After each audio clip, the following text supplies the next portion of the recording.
tema da aula é terapia nutricional integral. Eu tento encaixar essa aula nos primeiros 7 dias da doença crítica. Tá? Eu vou explanar o porquê que vai ficar, a aula vai ter o enredo ao redor desse período, tá? Então, assim, na prática, na UTI, o fluxo do raciocínio é bem esse. Se está na UTI pediátrica, espera-se que seja crítico. Se crítico, significa que tem risco de morte.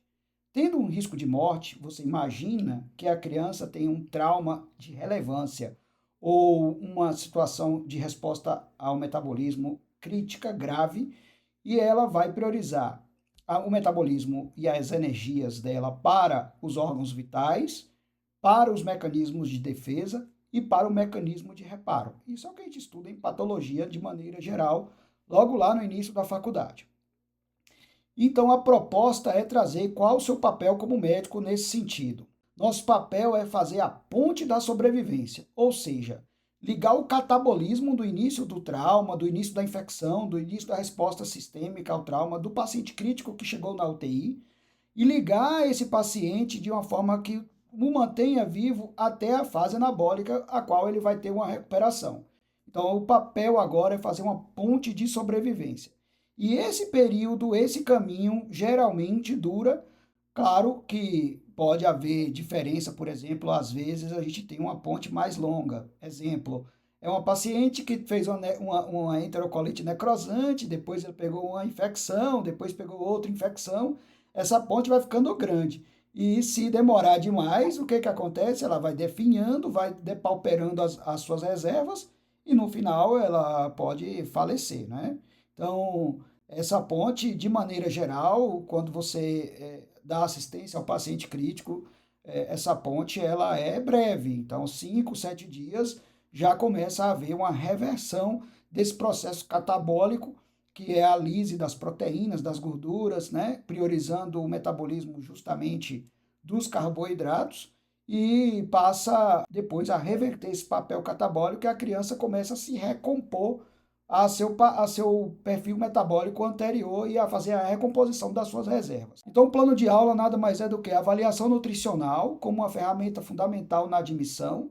A gente vai falar um pouquinho de como é importante a avaliação inicial do status nutricional do paciente, reconhecer os benefícios do início precoce da dieta enteral, quais são os benefícios que a literatura traz a respeito disso, reconhecer os aspectos clínicos que permitem o uso da dieta integral, quando indicar, quando não indicar, o que a literatura traz a respeito disso, iniciar a terapia de acordo com a taxa de metabolismo basal e aumentar até patamares mínimos no final da primeira semana, saber os parâmetros para poder progredir a dieta e conhecer as formas de uso, tipos de sonda, localização da sonda, tipos de infusão e, além de tudo, pontuar a nutrição parenteral ali. Não vou falar sobre a nutrição parenteral, isso é tema de outra aula, mas a gente vai pontuar ali onde é que a nutrição parenteral pode, quando é que a nutrição parenteral pode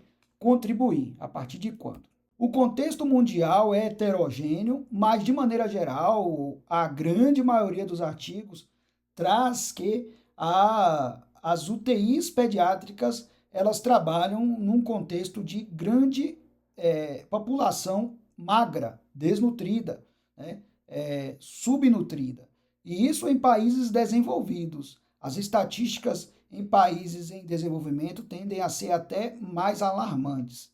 Então, isso aí já começa no contexto de que a pessoa já começa com pouca reserva. O consenso da Aspen, ele fala justamente que é uma medida de boa prática, a mensuração dos dados antropométricos e a classificação desses dados antropométricos dentro de 48 horas da admissão na UTI. O paciente chega, você vai estabelecer as métricas para estabilização hemodinâmica, respiratória, e depois você vai pensar nessas questões relacionadas à nutrição. Então, o prazo ideal varia na literatura entre 24 a 48 horas, né, para você justamente começar a fazer, minimamente fazer a avaliação antropométrica, porque existem informações na literatura de que Uma criança com peso abaixo do normal, principalmente utilizando-se o índice de massa corporal e a relação peso-estatura, abaixo de -2 no Z-score, tem um pior prognóstico em retirada da ventilação mecânica e um pior prognóstico na mortalidade.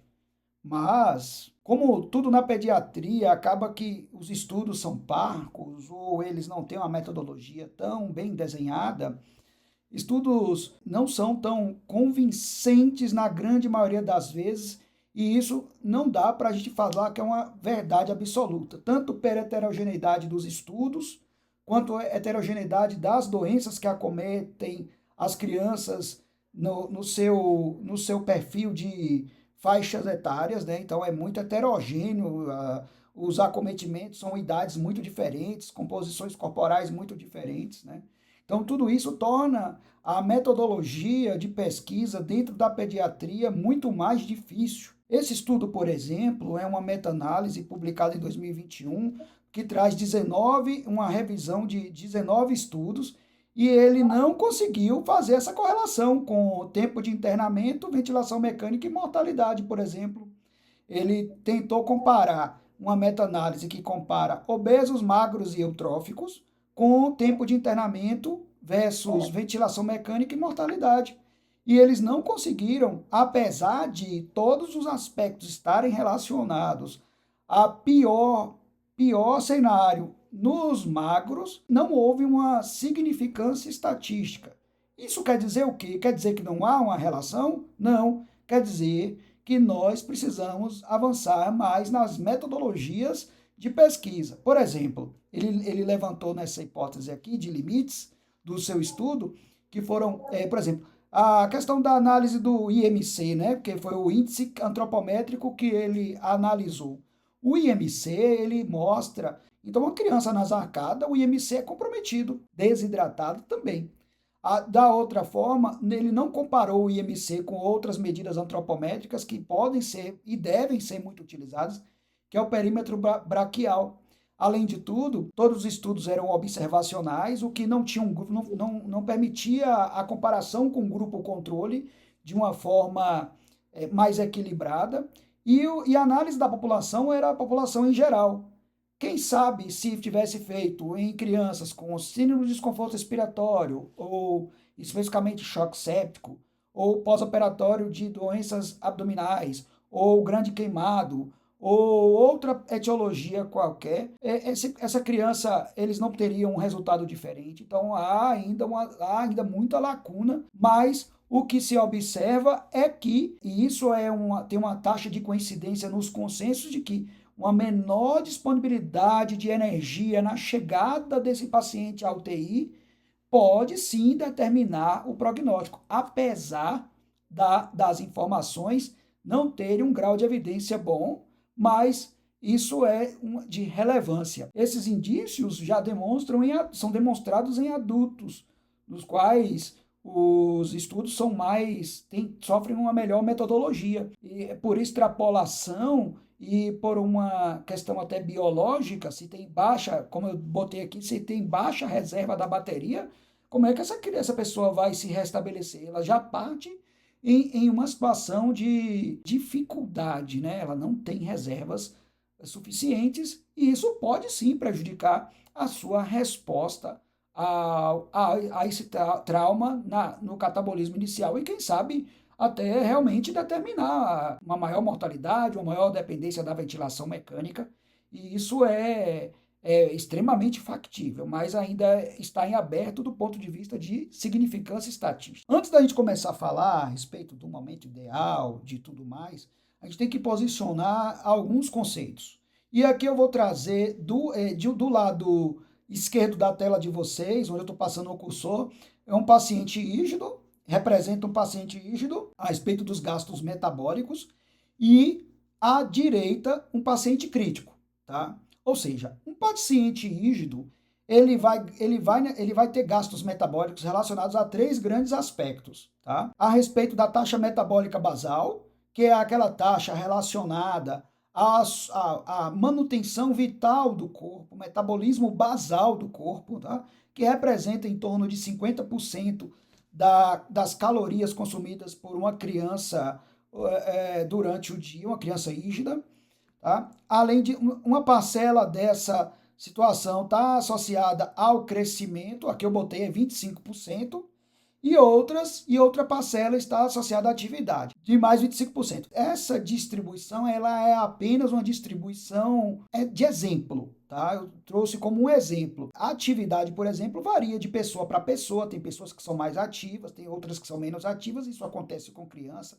Tem lugares onde as populações são menos ativas e outras populações são mais ativas, e acabam que há uma variação. Isso aqui é apenas uma exemplificação para que vocês entendam como é que há uma distribuição dos gastos metabólicos de uma criança rígida. À direita, aqui está representada uma criança crítica. Estabelece-se, de maneira geral, nos estudos, que uma criança na UTI, a rigor, ela, na maioria das vezes, ela é uma criança crítica, ou seja, ela está acamada, ela pode estar conectada a um ventilador mecânico, a outros dispositivos, sofrer outras interferências, como sedação, analgesia, mudanças no seu perfil metabólico de gastos, no metabolismo através de alterações da função da tireoide, tudo isso modifica esse panorama do gasto metabólico do paciente crítico. Os gastos relacionados à atividade e ao crescimento, eles são bloqueados. Sobra apenas a taxa metabólica basal. Entenderam a lógica? Porque a taxa metabólica basal é aquela quantidade de energia que o paciente vai gastar, o gasto, chama gasto metabólico basal, que o paciente vai gastar para se manter vivo. Ele sofre influência de aspectos vários, catecolaminas, sedanalgesia, bloqueio neuromuscular, ventilação mecânica, depende do insulto também que ocorreu, ele pode ter uma maior necessidade, como por exemplo, por outro lado, se ele tiver um hipotireoidismo ou hipotermia, ele pode ter uma redução dessa taxa metabólica basal. E como é que você estabelece essa taxa metabólica basal? A taxa metabólica basal, o padrão ouro, é a calorimetria indireta. E aí, quando eu fui ver calorimetria indireta, a primeira coisa que eu lembrei foi caviar. Eu nunca vi, só ouvi falar. Então, o caviar aqui, a calorimetria indireta, é um exame que vai avaliar com maior precisão, através de medidas respiratórias, o gasto metabólico basal daquele paciente. Ele é mais exato. Eu vou ter uma noção muito melhor e eu vou saber com maior precisão qual é a necessidade basal daquele paciente e eu vou buscar ajustar a minha oferta dietética prontamente, é mais equilibrado, nem dando em excesso, nem em falta. A literatura traz, como nesse artigo, algumas questões relacionadas ao uso dessa calorimetria indireta. Por exemplo, pacientes desnutridos ou com sobrepeso, pacientes que vêm perdendo peso ou ganhando peso na UTI, falha de atingir consistentemente as metas calóricas, falha de desmame ventilatório, necessidade de relaxante muscular por mais de 7 dias, diagnósticos oncológicos, necessidade de suporte ventilação mecânica por mais de 7 dias, suspeita de doenças com hipermetabolismo, como eu falei, síndrome de resposta inflamatória, tempestades desautonômicas, status epiléticos, hipertermia. Por outro lado, suspeita de um hipometabolismo, hipotermia, hipotiroidismo, como induzido por drogas, sedação mais aprofundada, uso de bloqueio neuromuscular. Todos esses critérios aqui seriam critérios elencados na literatura como indicação do padrão ouro, que é a calorimetria direta. Mas ele é um exame que não é fácil de executar, não é fácil de analisar, não tem em muitos lugares, inclusive nos países desenvolvidos, o que torna seu acesso muito difícil. Já que a gente não tem calorimetria indireta, como é que a gente vai definir, então, a taxa metabólica basal ou gasto metabólico basal? Os consensos atuais, eles recomendam duas fórmulas, tanto da OMS/FAO, tá? Ou a Schofield. Então, essas duas fórmulas, elas usam questões relacionadas específicas, fórmulas específicas por faixa etária, e elas trabalham com peso.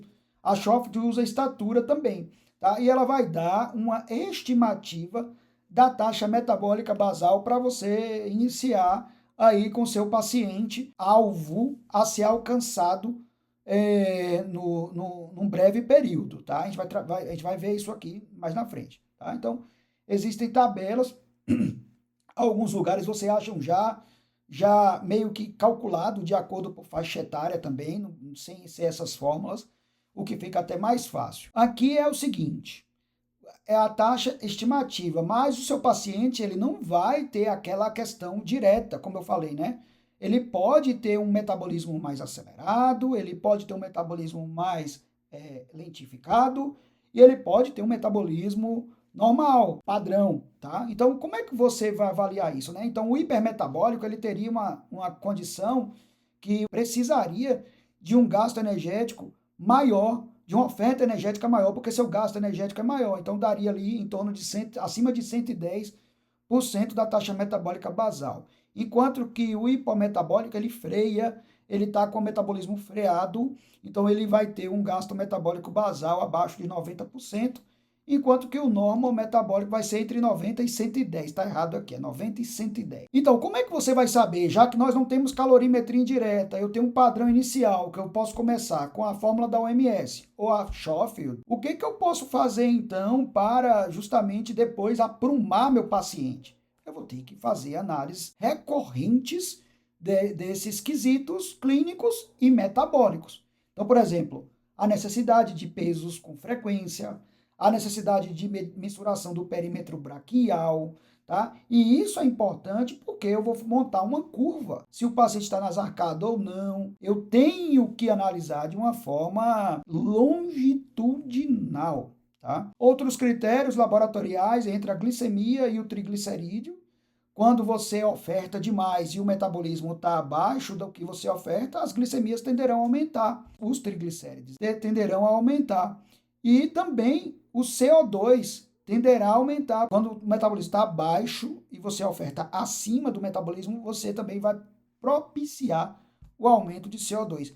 É uma medida também que pode ser executada no CO2 respiratório. De maneira geral, o alvo no final da primeira semana, estabelecido como mínimo, é em torno de 2/3 da taxa metabólica basal no final da primeira semana. Já é um spoiler aqui do que a gente vai ver lá na frente. Tá complicado esse slide, depois eu falei, não, mas tá bom, beleza. Primeiro, se eu sei que o paciente tem uma dificuldade clínica e ele precisa, um dano grave, ele vai usar suas reservas, mas se você deixar ele só com as reservas dele, num contexto de, na maioria, que é desnutrido, ele pode chegar no final da primeira semana depauperadíssimo. Então, o objetivo aqui agora é, eu vou começar com a quantidade de dieta mínima e vou aumentar até certo alvo no final da primeira semana. Baseado em que eles viram isso? Baseado na melhora da mortalidade. Aqueles pacientes que alcançaram esses alvos mínimos no final da primeira semana, eles tiveram menor mortalidade e menor tempo de internação em UTI pediátrica. Eles dizem que você começando a dieta precocemente, que é estabelecido entre 24 e 48 horas da admissão na UTI, a chance de você alcançar os alvos no final da primeira semana, que tem uma melhor correlação com melhor mortalidade e menor internamento de tempo de UTI e até menor tempo de ventilação mecânica, em alguns estudos, é acima de 60% da taxa metabólica basal. Tá? Então, aqui, aqueles pacientes que demoram muito para entrar com a dieta aqui, geralmente chega no final do sétimo dia, eles não alcançam o mínimo que está relacionado de uma forma positiva com a sua sobrevivência dentro de um marco de 60 dias do internamento da UTI. Quanto à quantidade de porcento da taxa metabólica basal que se inicia, há uma grande variação. Tem estudos que falam 25, tem outros que, como esse aqui que eu trouxe do Matthew Powell, ele fala que em 10 a o parâmetro que ele detectou lá foi entre 10 e 30%. Aqueles que começaram entre 10 e 30% da taxa metabólica basal, eles tiveram, por exemplo, numa população específica, uma melhora da mortalidade, da síndrome de desconforto respiratório agudo leve. Da moderada e da grave, ele também percebeu uma melhora da mortalidade, uma redução da mortalidade, mas não foi significativa do ponto de vista estatístico. De maneira geral, em torno de 25% dentro do primeiro dia, quando você começa e você faz os aumentos progressivos, isso varia de protocolo para protocolo, de instituição para instituição, mas o que mais determinou impacto aqui foi o início precoce, e que também tem um impacto positivo, lembra da interal mínima, que eu vou até falar mais lá na frente, com trofismo, regulação trofismo dos enterócitos, regulação imunológica, né? Então, como também o alcance da taxa de porcentagem da taxa da metabólica basal no final do sétimo dia, o que vai determinar um melhor prognóstico. Então, aqui, ó, lembrem-se, caloria. O outro aspecto nutricional que também tem uma correlação importante com a melhora dos parâmetros de mortalidade e a melhora do tempo de internamento na UTI, redução, também está correlacionado diretamente e de uma forma independente à proteína, que uma oferta proteica no final do sétimo dia também, quando você supera mais que 1,5 grama por quilo por dia no final do sétimo dia, ou mais do que 80% do recomendado para aquela faixa etária, você garante um melhor prognóstico do ponto de vista de mortalidade, como também uma melhora dos índices de alta da UTI pediátrica. Então, você tem indícios fortes, tá, de que a proteína realmente, a oferta proteica ajuda a reverter aquela sarcopenia, tá? Mas olha só, o que todos falam é que a oferta também exagerada, ela não reverte o processo catabólico. Vamos lembrar aqui o catabolismo, que eu já falei algumas vezes aqui na aula, ele está relacionado à quebra da proteína para que o organismo, nesse período crítico, use os aminoácidos da lise proteica muscular, principalmente, para a gliconeogênese. E aí a glicose ela vai ser prioritária no metabolismo daquele paciente crítico. Por isso que ocorre essa sarcopenia. Quando você usa a proteína nesses parâmetros que eu estou mostrando aqui no slide, de uma forma protetora, entre 1,5 com o pilar, com o teto máximo de 3 e variando ali em torno de mais de 80% do que é recomendado para a faixa etária, você garante uma oferta proteica que vai contribuir para o menor catabolismo, mas não vai reverter o catabolismo, tá? Porque o catabolismo está relacionado ao trauma, à infecção, à fase aguda do paciente crítico. O mesmo Nellis Mehta, né, que ele é o que mais estuda lá no Aspen, que mais produz material a respeito disso, ele detectou que naqueles pacientes com doenças graves, aqui nesse gráfico, ele viu que em doenças graves, ele classificou em 3 níveis, e que em doenças graves a mortalidade foi muito maior, tá vendo? E uma diferença estatisticamente significante, quando a oferta proteica foi menos de 20% do que é recomendado para a faixa etária. E, Matheus, você falou já algumas vezes essa recomendação para a faixa etária. E qual é essa recomendação? Atenção, você pode encontrar recomendações para a faixa etária relacionadas a pacientes rígidos. Então, aqui eu trago a tabela com 2 referências. Essa primeira, que é das DRI, necessidades diárias de ingestão de pacientes rígidos, é bem menor do que o que a Aspen traz na sua tabela de 2009 para cá. Observe que a oferta proteica, que quando eu falo, cuidado com o excesso também, não reverte o catabolismo, já é uma oferta maior, já é uma oferta grande, tá? Então, a gente tem que tomar cuidado com a elevação da ureia, tem que tomar cuidado com a elevação da amônia, tudo isso aqui tem que tomar muito cuidado, até a glicose, porque o excesso também não vai, mas tem que seguir a tabela própria da faixa etária, da Aspen, por exemplo. Sumarizando aqui, a oferta precoce dentro de 48 horas melhora a oferta no final da primeira semana, e isso traz uma perspectiva melhor em mortalidade. tanto a taxa metabólica basal acima de 60% em calorias, quanto em proteína acima de 1,5% ou 80% de acordo com a faixa etária. Já sei que é importante começar precocemente, isso tem correlação com a melhora da evolução na dieta.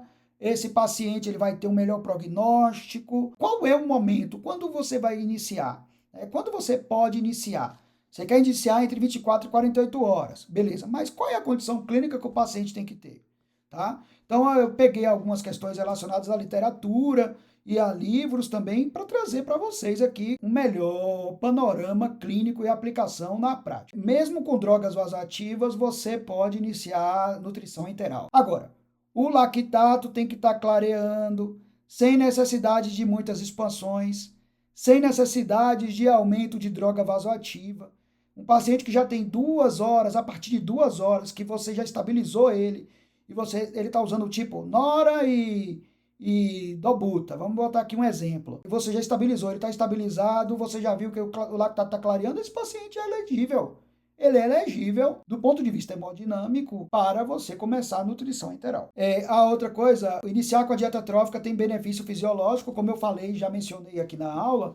Começou com a neonatologia e hoje em dia a gente pode começar também na nossa unidade de terapia intensiva também. E depois você vai aumentando progressivamente. Tá certo que a grande parte dos estudos começaram ali com 1/4 da taxa metabólica basal, com 10% da taxa metabólica basal, tá? Mas você pode começar com a trófica também, sem problema algum. Você garante motilidade, diminui translocação, melhora até a resposta imunológica do paciente. Lembrando que o intestino é um órgão imunológico também. Os aumentos da dieta devem ser planejados de acordo com o protocolo. E aí é importante, gente.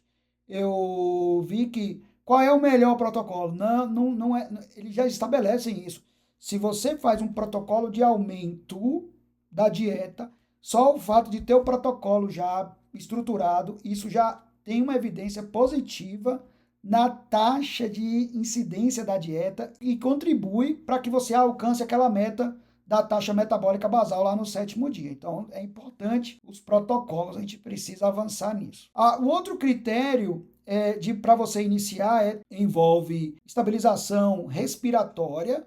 Claro que quando os parâmetros estão muito altos, você pode, seria uma contraindicação relativa, né? Mas você pode até iniciar com a terapia nutricional contínua, tá? Mas você teria uma dificuldade com bolos. O outro critério que é mais importante aqui também é o trato gastrointestinal funcionante. E aí eu trago o que o livro do Vetter traz, né? Que é sem distensão, ruído hidroaéreo presente, baixo resíduo gástrico e sem vômitos.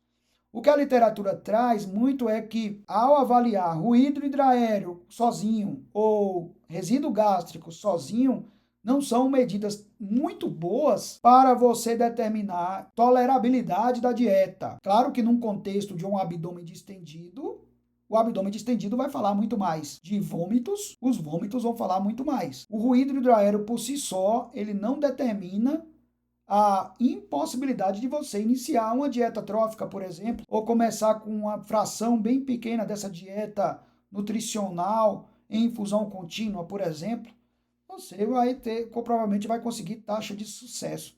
E eu vou falar lá na frente com você quais são os principais carrascos na interrupção da dieta nutricional. O momento é 24, 48 horas, paciente hemodinamicamente estabilizado, mesmo que use droga vasoativa, e o paciente com trato gastrointestinal funcionante. A regra geral é essa. As contraindicações absolutas para o início da dieta são aumento de suporte vasoativo, como eu falei, instabilidade hemodinâmica, que você precisa esteja fazendo ressuscitação volêmica, suspeita de abdômen perfurante, isquemiado, né?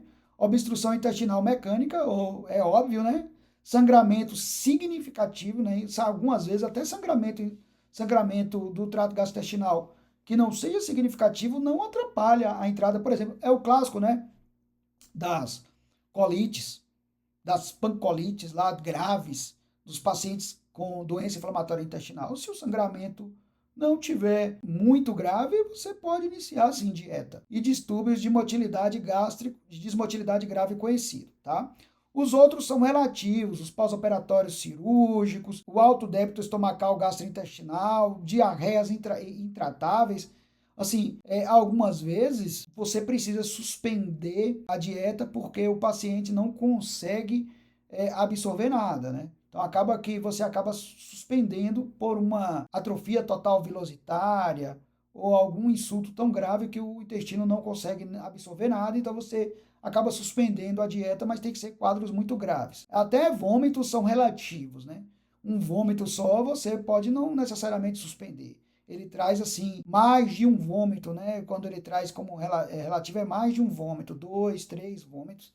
Aí sim você pode, com um abdômen distendido, você pode sim interromper a dieta, não começar a dieta no caso. A progressão oferece também a dificuldade quanto à progressão, que basicamente é o trânsito abdominal não ocorre, né? O paciente já teve mais de 2 vômitos em 24 horas, uma diarreia de grande monta. Esse artigo que fala a respeito de um algoritmo, ele pode ser utilizado como base para a formação de um bom protocolo institucional. Né? Ele traz que ruídos intestinais hidroaéreos não são um bom indicador de intolerância alimentar. A falta dele não indica que ele não vai tolerar. Agora, só que ele traz, como ele é de 2014, ele trouxe que resíduo gástrico. E aí isso é importante, porque ele estabeleceu um resíduo gástrico de 5 ml por quilo. É o que a literatura que eu vi, assim, que quando eles sinalizam a respeito do resíduo, né, eles falam entre 3 e 5 ml por quilo quando você for mensurar o resíduo. Tá? Mas o resíduo por si só ele não é uma boa para você determinar, não. O que os consensos, a partir dessa data, em 2014 para cá, eles não têm essa mesma perspectiva, eles não recomendam, até porque eles são até meio contrários, porque o resíduo, ele aumenta o trabalho exageradamente da equipe, né? A nutrição deve ser interrompida se houver piora hemodinâmica ou necessidade de bloqueio neuromuscular com aprofundamento da sedação. Ou, se no caso, quando você fizer a dieta, houver uma piora da complacência muito grande e piora respiratória. Algumas vezes, você pode, eu já falei isso aqui, né? Você pode colocar dieta, se tiver dieta em gavagem ou intermitente, né? Você pode botar uma dieta em infusão mais lenta e se mesmo assim não der conta, você bota infusão contínua para diminuir essa distensão estomacal. Ou quem sabe passar uma pós-pilórica para justamente diminuir essa distensão estomacal e não atrapalhar tanto na ventilação do pulmão. Então, falamos aqui agora, qual foi que a gente falou? O início, né? Quando iniciar, o que seria adequado para você conseguir iniciar e o que seria proibitivo para você iniciar a nutrição enteral. Qual seria a dose? A gente já veio falando desde o início. Vai começar de 10 a 30% da taxa metabólica basal dentro das 48 horas. E aqui eu vou fazer um adendo, como a gente usa, de maneira geral, dietas completas, que são dietas que elas têm uma proporção de macronutrientes, como lipídios, proteínas e carboidratos, e micronutrientes, que garantem a quantidade ideal para aquele paciente. Nesse sentido, a gente calcula a taxa metabólica basal e o resto vai junto, não vai ter muito trabalho, entendeu? Você escolheu a fórmula, calculou pela taxa metabólica basal, o resto vai junto. Você só faz dar uma conferida na proteína, porque a proteína tem prognóstico. Durante os 7 dias, você vai tentar alcançar esse alvo. Lembra do alvo? Acima de 60% da taxa metabólica basal, ou 2/3 da taxa metabólica basal no final do 7º dia, de proteína acima de 1,5 ou 80% de proteína. Agora, acontece da gente ser muito otimista e a nutrição enteral, ela não vai. Olha esse gráfico que interessante. Esse gráfico mostra uma linha temporal, mostra a entrega de energia, mostra o período de jejum, mostra a linha verde, que é a dieta enteral, a linha vermelha, a dieta parenteral. Ele traz que essa criança, por exemplo, que ele trouxe no exemplo aqui, ele começou a dieta, mas ele não conseguiu progredir, ó. Segundo dia, já foi no 4º dia de doença, ele não estava conseguindo progredir, tá vendo? O que ele fez? Ele começou a nutrição parenteral. Então, ele recomenda que por volta do 4º dia de doença, se você não estiver conseguindo progredir a dieta enteral, você vai começar a parenteral, para que quando der lá por volta do 7º dia, a criança esteja recebendo uma quantidade de energia acima de 60% da sua taxa metabólica basal, acima de 1,5 de proteína ou acima de 80% das suas necessidades basais, tá bom? De proteína. O que é importante? Todos os estudos lá estão tendo demonstrado que a nutrição parenteral não pode começar aqui no primeiro dia. Menos de 24 horas com nutrição parenteral, você piora o prognóstico, piora a mortalidade. Então aqui não é uma prática adequada, pelo menos com o que tem de evidência até o momento. Nutrição parenteral depois das 24 horas. O Nellich aqui, junto com esse Albert, é o mesmo do Aspen, o Nellich aqui, ó, o Meta, ele está em tudo. Ele traz que a nutrição parenteral a partir do 4º dia, se você não estiver conseguindo progredir a dieta enteral, tá vendo? Aí quando a criança começar a progredir, ó, ele começa a progredir a uma melhora da entrega energética, e aí ele interrompe a parenteral e deixa o intestino fazer a sua vez. Como é que você vai? Então, nós já vimos quando iniciar, nós já vimos a dose da dieta enteral, nós já vimos agora, nós veremos agora a forma de entrega, a via. Então, tem a via gástrica, a sonda é alocada na via gástrica, e ela é a preferida na atualidade. A sonda gástrica é preferida na atualidade, porque você garante uma fisiologia melhor, o estômago está mais preparado para receber as dietas com osmolaridades diversas, ele tem uma complacência que consegue acomodar volumes e você consegue fazer uma dieta intermitente até por gavagem, que eles trazem até como bolos, e ela pode também ser utilizada não só por bolos ou gavagem, mas também com infusão, que a gente chama intermitente, o que a literatura traz, algumas literaturas trazem como intermitente, é aquele clássico 2 horas de infusão e 1 hora de descanso. Ou então, em infusão contínua também, a via gástrica pode ser utilizada. Então, é a preferidinha. Quando é que você não vai usar a via gástrica? Você vai usar a pós-pilórica. A literatura traz como pós-pilórica, transpilórica, duodenal, jejunal, tem todas essas definições. A duodenal vai estar logo ali no pós-piloro. Você pode alocar a sonda no pós-piloro, na primeira porção ali no bulbo, ou você pode alocar a sonda na segunda porção ali do duodeno. E a jejunal também, você bota mais distal, com a ajuda do endoscópio. Quais são as indicações da pós-pilórica, né? A criança que já teve aspirações anteriores, o ideal é você fazer a colocação pós-pilórica. Paciente em uso de VNI, para você não atrasar a entrada de dieta, e uma das principais complicações de VNI é justamente a aspiração. Claro que seria uma contraindicação relativa a uma VNI com padrões pressóricos muito altos, tá? Então, mas mesmo assim, para você diminuir a chance dessa criança vomitar, você coloca pós-pilórica, né? Transpilórica, depois do piloro, tá? E coloca infusão contínua. Pacientes supersedados, bloqueados, esses pacientes, por que o ideal é você colocar a pós-pilórica? Imagine mesmo você fazendo a sonda gástrica, esse paciente tem um risco até de voltar esse alimento, vomitar e aspirar, né? Então, assim, tem um risco. Claro que esse risco diminui, ele tiver em ventilação mecânica, com um tubo com CAF e tudo mais, mas é uma complicação também que pode acontecer, e a literatura traz como uma das indicações. A intolerância também, intolerância à via gástrica, é o paciente que distendeu, que vomitou, né? Que tem uma desmotilidade, que tem a doença do refluxo grave. Esse paciente, você pode sim ter, em situações críticas, deve colocar na pós-pilórica. Eu achei interessante isso aqui é bom, que traz um pouco de luz para as conduções que muitas vezes a gente negligencia, como eu, por exemplo, eu acabo negligenciando isso. E é importante nós, como médicos, sabermos isso um pouco. Qual é as sondas que tem disponível do mercado, né? Tem aquela sonda que a gente fala, a sonda de alívio, lembra que você passa a sonda para deixar aberta, uma sonda de polivinilpropileno, aquela sonda mais grosseira, que você abre para tirar o resíduo. Essa sonda você pode colocar ela como alimentação, mas a literatura traz que entre 3 e 5 dias você deve trocar, porque ela é uma sonda mais grosseira, machuca o trajeto, tá? Então, ela não é uma sonda adequada para alimentação. O ideal é de poliuretano ou a de silicone, tá? A, a outra questão que eu queria trazer para vocês é no que se refere à passagem da sonda. Então, a sonda nasogástrica, por exemplo, lóbulo da orelha, desce. E aí você vai posicionar a sonda a depender de onde você quiser que posicione.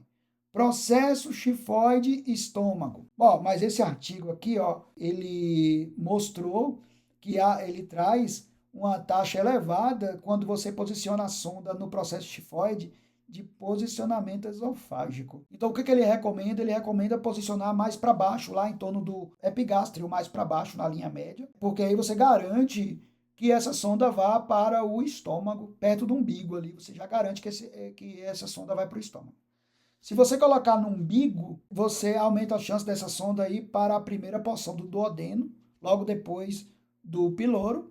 E se você acrescentar mais 10 centímetros do umbigo dessa medida, você aumenta a chance dessa sonda ir para a segunda porção do duodeno. E a outra informação que eu achei super legal desse artigo é justamente, ó, as formas de você definir a localização da sonda, se a sonda está bem passada, se está no local. A ausculta, que a gente cansa de ver na UTI, e é a menos segura, então o correto é, passou a sonda para alimentar a criança, só faz a seringa ali para ver a borbulhar, não é bom.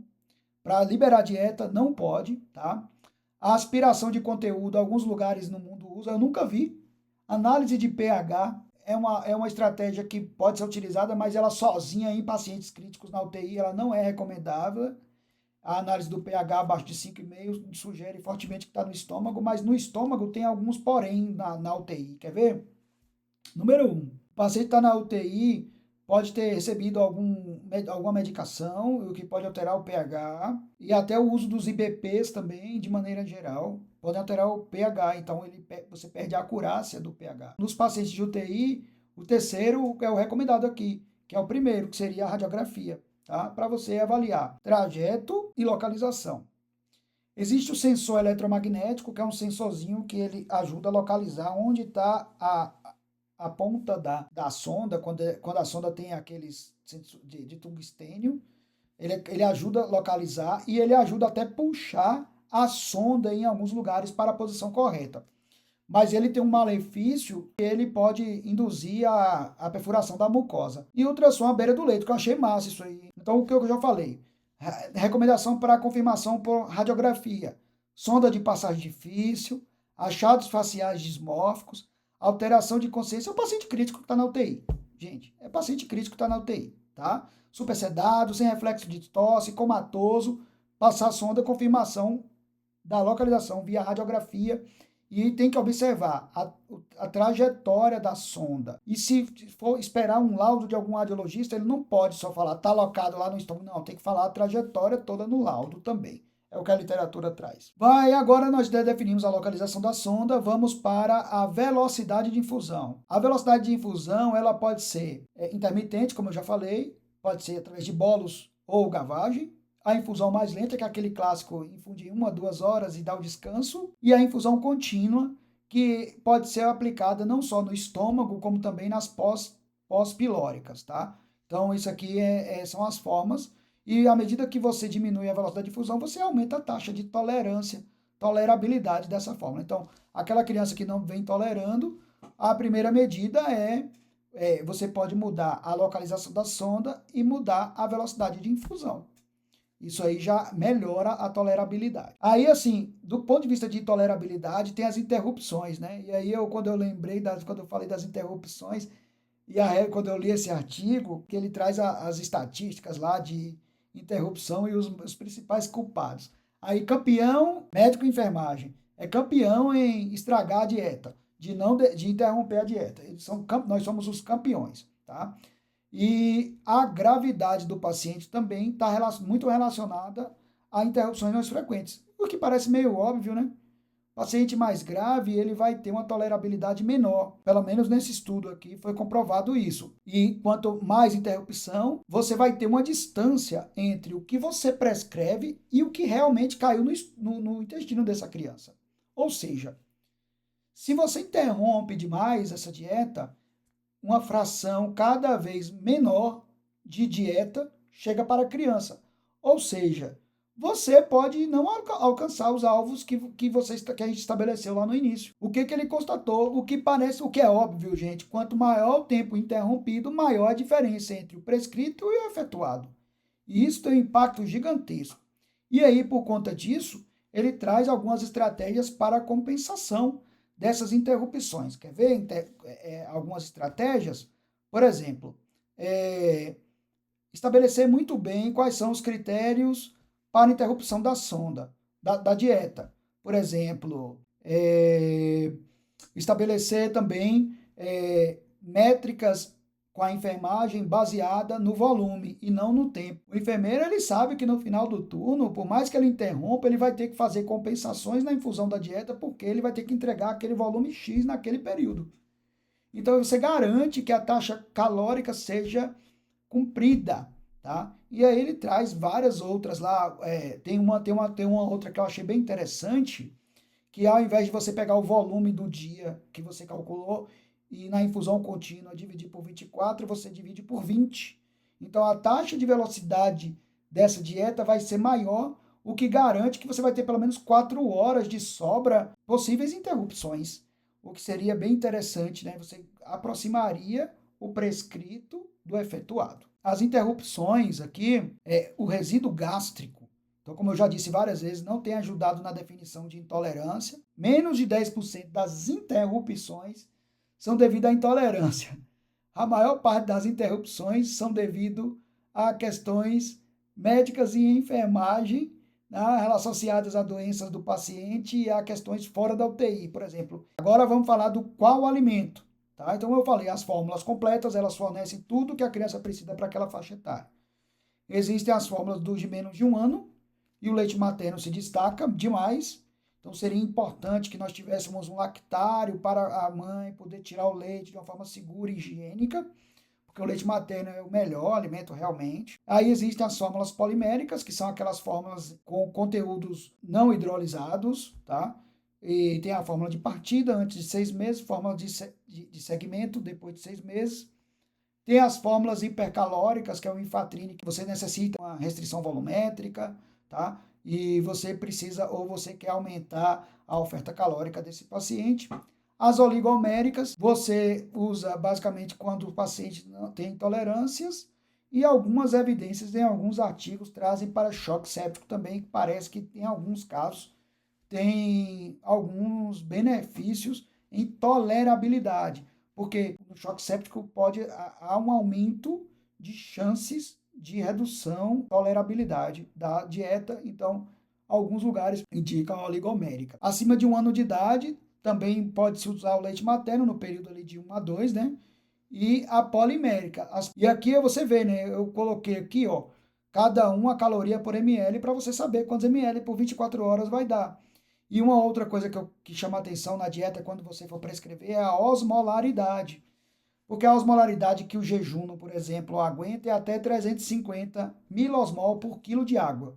Ou seja, se você botar uma dieta tipo Nutren 1.0, já está em cima da linha lá para o jejum, talvez não seja adequada. Tá? Ó aqui o Nutrin Energy Multifiber, ele já está com 405 miliosmol por quilo, então ó, vai superar o jejum, não vai prestar. Acima de 1 ano de idade, também tem as oligoméricas e as elementares. Aí vem o Peptamen Júnior e o Nutrin Pept, e elementar o Neo Advance, principalmente a partir de 1 ano, você já pode usar, mas principalmente a partir de 3 anos. E citar aqui, que eu achei essa informação muito relevante, eu falei, mas que massa isso, né? Apesar do PCR ele ser um exame que nem sempre ele aumenta em todos os pacientes, tem uma taxa ali que beira 20% de pacientes que não têm uma elevação significativa do PCR, mas a queda do PCR pode indicar que seu paciente está saindo da fase catabólica, onde ele está gastando todo o metabolismo, ele já está começando a ir para a fase anabólica. E aí você já vai poder aumentar mais satisfatoriamente a dieta para valores maiores para a sua recuperação. Então, quais são os pontos importantes, né? Avaliação nutricional fundamental na admissão, isso pode melhorar a mortalidade do paciente e tempo de UTI. Reconhecer os benefícios do início precoce, principalmente porque o início precoce você vai melhorar taxas de mortalidade, melhora de trofismo, melhora de imunidade e vai garantir que a dieta chegue nas porcentagens adequadas em taxa metabólica basal e proteína, aumenta a sua chance desse sucesso no final da primeira semana, que tem benefício na mortalidade. Reconhecer os aspectos clínicos que permitem o uso da dieta integral. Saber os parâmetros que você deve conhecer os parâmetros para progredir a dieta, como, por exemplo, entender que o hídrido aerossol não é um parâmetro adequado para impedir a progressão da dieta, a ausência dele, né? Saber que resíduo também não tem sido mais utilizado, tá? Conhecer as formas de uso da dieta, como sonda, localização, infusão, saber qual a distância da sonda para mensuração, para que você alcance a localização correta, usar a nutrição parenteral como suplementação quando for possível e não usar antes das 24 horas, que tem o pior prognóstico. Eu queria aproveitar e agradecer a Emílio, Cássio e toda a equipe que participa dessas sessões, que eu acho massa, e é muito bom estar com vocês, tá? E aí fazer um chamamento para quem acompanha, quem não acompanha a gente, acompanhar lá na Mediap Aulas Médicas, nós temos várias aulas, tá no YouTube, tá? Tem várias aulas a respeito de pacientes críticos e temáticas diversas a respeito da pediatria também, tudo em volta da pediatria de uma forma a tornar o assunto mais agradável para vocês.